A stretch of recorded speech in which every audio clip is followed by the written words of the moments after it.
ಬಯಸ್ತೇನೆ. ಹಾಗೇನೆ ವಿಧಾನ ಪರಿಷತ್ತಿನ ಪ್ರತಿಪಕ್ಷದ ನಾಯಕರಾಗಿರುವಂತ ಶ್ರೀಯುತ ಚಲರಾಜ ನಾರಾಯಣ ಸ್ವಾಮಿ ಅವರಿದ್ದಾರೆ, ಅವರಿಗೂ ಸ್ವಾಗತವನ್ನ ಬಯಸ್ತೇನೆ. ವಿಧಾನ ಪರಿಷತ್ತಿನ ಸದಸ್ಯರಾಗಿರುವಂತಹ ಶ್ರೀಯುತ ಎನ್ ರವಿಕುಮಾರ್ ಇದ್ದಾರೆ, ಅವರಿಗೂ ಸ್ವಾಗತವನ್ನ ಬಯಸ್ತೇನೆ. ಹಾಗೆ ಈ ಪತ್ರಿಕಾ ಗೋಷ್ಠಿಗೆ ಆಗಮಿಸಿರುವಂತಹ ಎಲ್ಲ ಮಾಧ್ಯಮದ ಸ್ನೇಹಿತರಿಗೆ, ಬಂಧುಗಳಿಗೆ ಆತ್ಮೀಯವಾಗಿರುವಂತಹ ಸ್ವಾಗತವನ್ನ ಬಯಸ್ತಾ ಈಗ ಮಾನ್ಯ ರಾಜ್ಯ ಅಧ್ಯಕ್ಷರು ಪತ್ರಿಕಾಗೋಷ್ಠಿಯನ್ನು ನಡೆಸಿಕೊಳ್ಳಬೇಕಂತ ವಿನಂತಿ.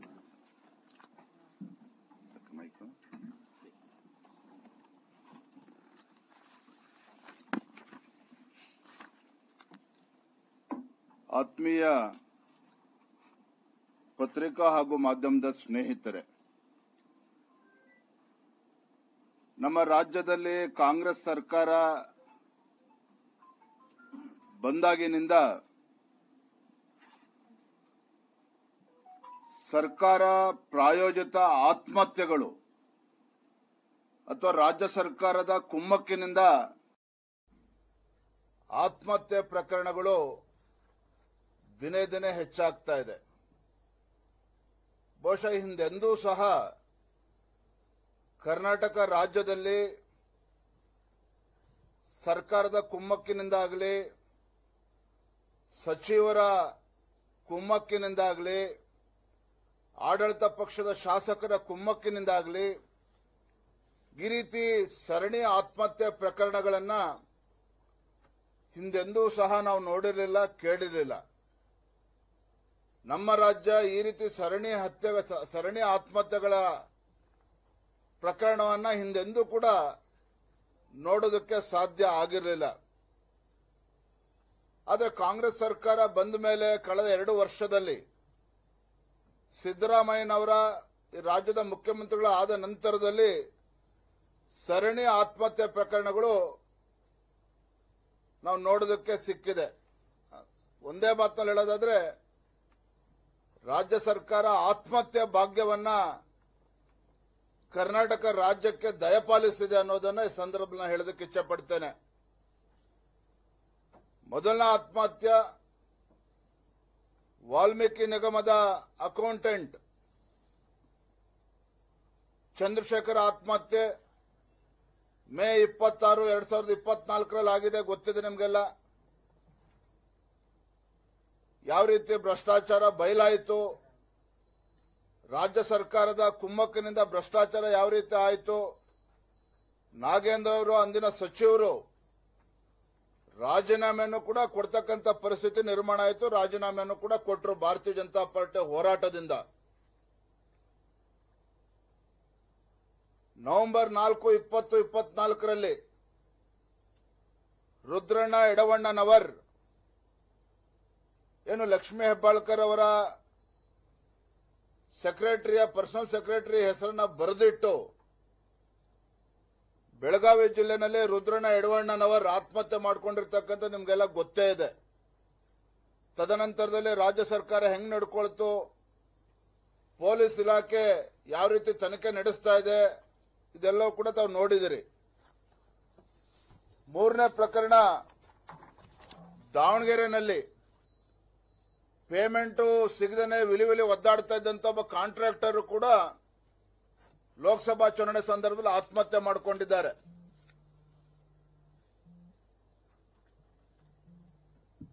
ಮಾಗಡಿನಲ್ಲಿ ಕ್ರಷರ್ ಲಾರಿ ಮಾಲೀಕನಾಗಿದ್ದ ಲಂಚ ಕೇಳಿ ಲಂಚವನ್ನ ಕೊಡೋದಕ್ಕೆ ಸಾಧ್ಯ ಆಗದೇನೆ ಅವನು ಕೂಡ ಆತ್ಮಹತ್ಯೆ ಮಾಡಿಕೊಂಡಿರೋದು ನಾವೆಲ್ಲರೂ ಕೂಡ ನೋಡಿದ್ದೇವೆ, ಕೇಳಿದ್ದೇವೆ.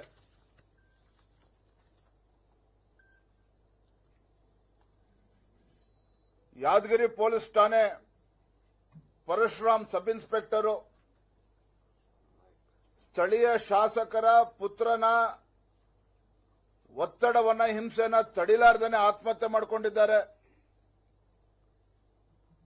ಈಗ ಮತ್ತೊಂದು ಪ್ರಕರಣ ಬೆಳಕಿಗೆ ಬಂದಿದೆ.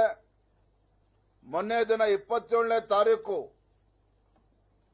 ಬೀದರ್ ಜಿಲ್ಲೆಯ ಬಾಲ್ಕಿ ತಾಲೂಕಿನ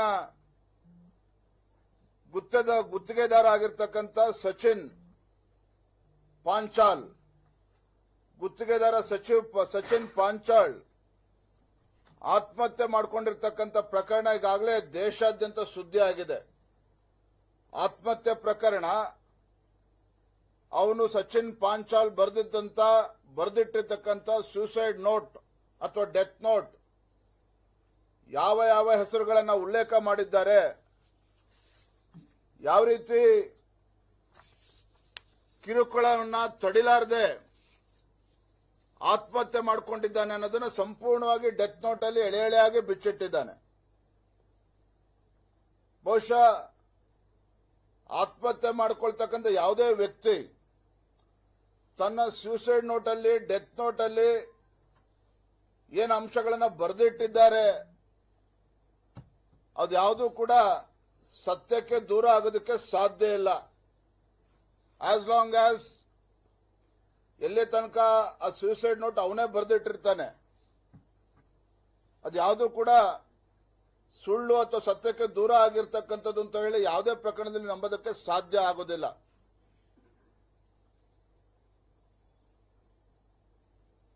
ನಿನ್ನೆ ದಿನ ಈ ಪ್ರಕರಣ ಬೆಳಕಿಗೆ ಬರ್ತಿದ್ದಾಗೇನೆ ನಾನು, ನಮ್ಮ ವಿರೋಧ ಪಕ್ಷದ ನಾಯಕರು, ನಮ್ಮ ವಿಧಾನ ಪರಿಷತ್ ಸದಸ್ಯರು ರವಿಕುಮಾರ್ ಅವರು, ಸ್ಥಳೀಯ ನಮ್ಮೆಲ್ಲ ಶಾಸಕರು, ಪಕ್ಷದ ಅಧ್ಯಕ್ಷರು ಎಲ್ಲರೂ ಸಹ ನಿನ್ನೆ ಬಾಲ್ಕಿ ತಾಲೂಕಿನ ಆ ಗ್ರಾಮಕ್ಕೆ ನಾವು ಭೇಟಿನ ಕೊಟ್ವಿ. ಸಚಿನ್ ಪಾಂಚಾಲ್ ಅವರ ಕುಟುಂಬವನ್ನ ಭೇಟಿ ಮಾಡತಕ್ಕಂತ ಕೆಲಸವನ್ನ ನಾವು ಮಾಡಿದ್ವಿ. ಆ ಸಂದರ್ಭದಲ್ಲಿ ನಾವು ಭೇಟಿನ ಕೊಟ್ಟಾಗ ಯಾವ ರೀತಿ ಆ ಕುಟುಂಬದ ಸದಸ್ಯರು, ಸಚಿನ್ ಪಾಂಚಾಳ್ ಅವರ ಸಹೋದರಿಯರು ಈ ಘಟನೆ ಬಗ್ಗೆ ವಿವರವಾಗಿ ಎಲ್ಲವನ್ನೂ ಕೂಡ ಮಾಧ್ಯಮದ ಮುಂದೆನೆ ವಿಚಾರವನ್ನ ತಿಳಿಸಿದ್ರು. ಬಹಳ ದುರಂತ ಅಂತ ಹೇಳಿದ್ರೆ, ಯಾಕೆ ಭಾರತೀಯ ಜನತಾ ಪಾರ್ಟಿ ಇಷ್ಟೊಂದು ಗಂಭೀರವಾಗಿ ತೆಗೆದುಕೊಂಡಿದೆ ಪ್ರಕರಣ, ಬಿಜೆಪಿಯವರಿಗೆ ರಾಜಕೀಯ ತೆವಲು ಅಂತ ಹೇಳಿ ಕಾಂಗ್ರೆಸ್ ಅವರು ಮಾತನಾಡ್ತಾರೆ, ಬಿಜೆಪಿಯವರಿಗೆ ಚಟ, ಸಚಿವರ ಮೇಲೆ ಆರೋಪ ಮಾಡತಕ್ಕಂಥದ್ದು ಹಿಟ್ ಅಂಡ್ ರನ್ ಮಾಡ್ತಾರೆ, ಚಟಕ್ಕೋಸ್ಕರ ಆರೋಪ ಮಾಡ್ತಾರೆ ಅಂತೇಳಿ ಕೆಲವು ಕಾಂಗ್ರೆಸ್ ಮುಖಂಡರು ಮಾತನಾಡಿದ್ದಾರೆ, ಅಂದ್ಕೊಂಡಿದ್ದಾರೆ.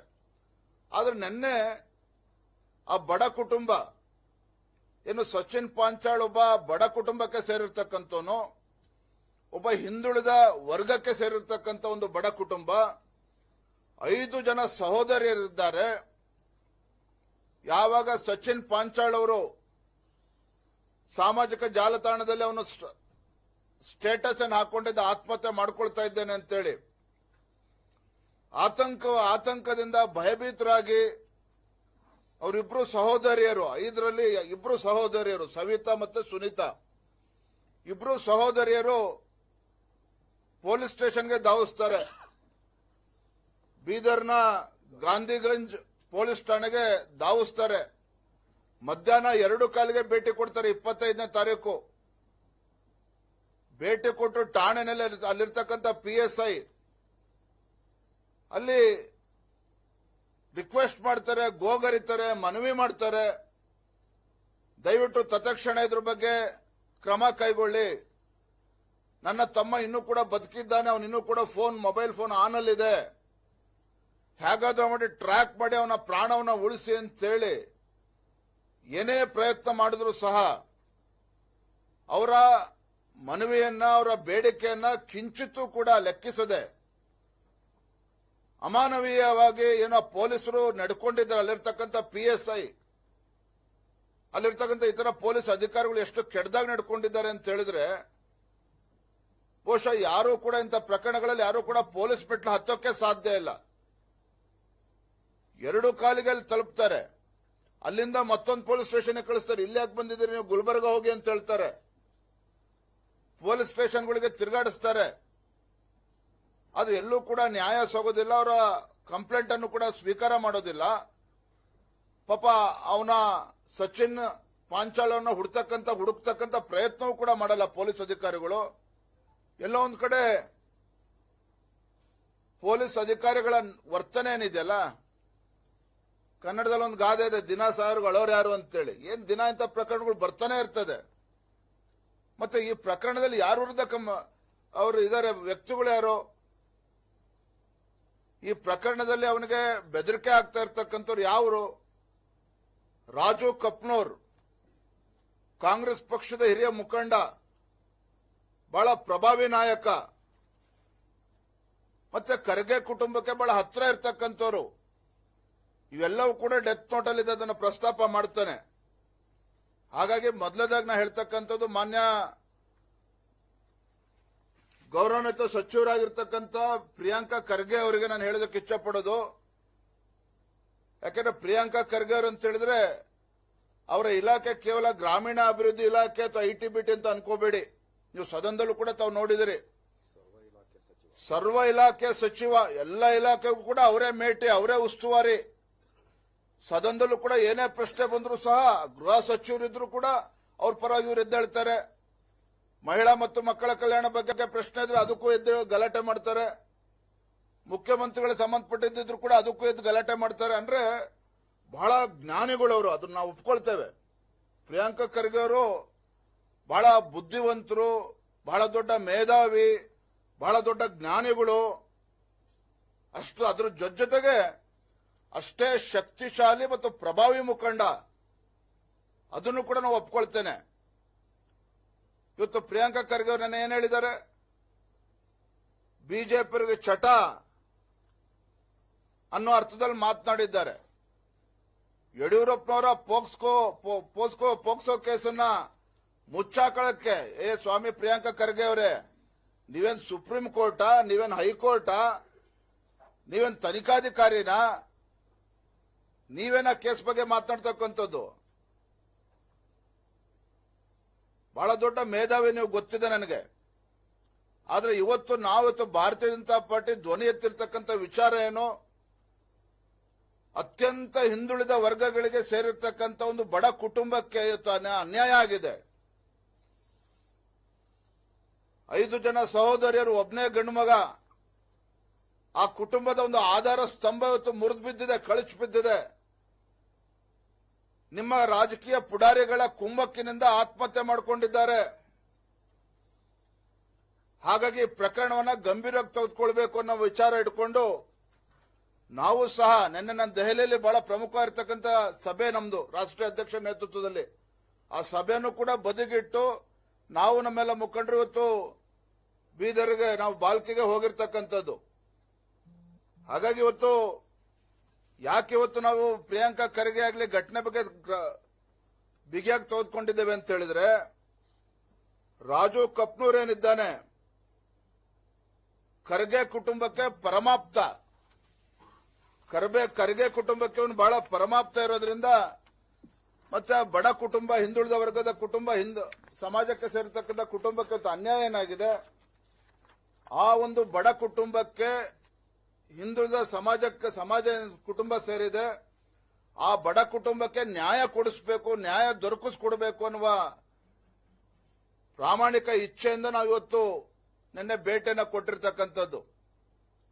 ಏನ್ ಹೇಳಿದ್ದಾರೆ ಡೆತ್ ನೋಟ್ ಅಲ್ಲಿ ಸಚಿನ್ ಪಾಂಚಾಳ್ ಅವರು, ಡೆತ್ ನೋಟಿನ ಸೂಸೈಡ್ ನೋಟಿನ ಮೂರನೇ ಪುಟದಲ್ಲಿ ಹೇಳ್ತಾರೆ, ಈ ಟೆಂಡರ್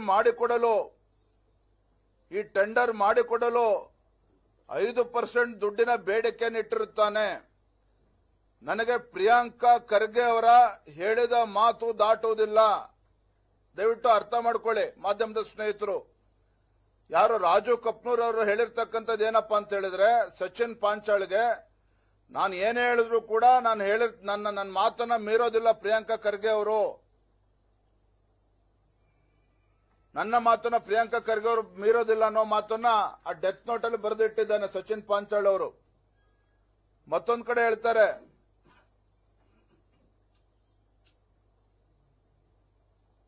ಮಾನ್ಯ ಸಚಿವರ ಬೆಂಬಲ ಸಂಪೂರ್ಣವಾಗಿದೆ,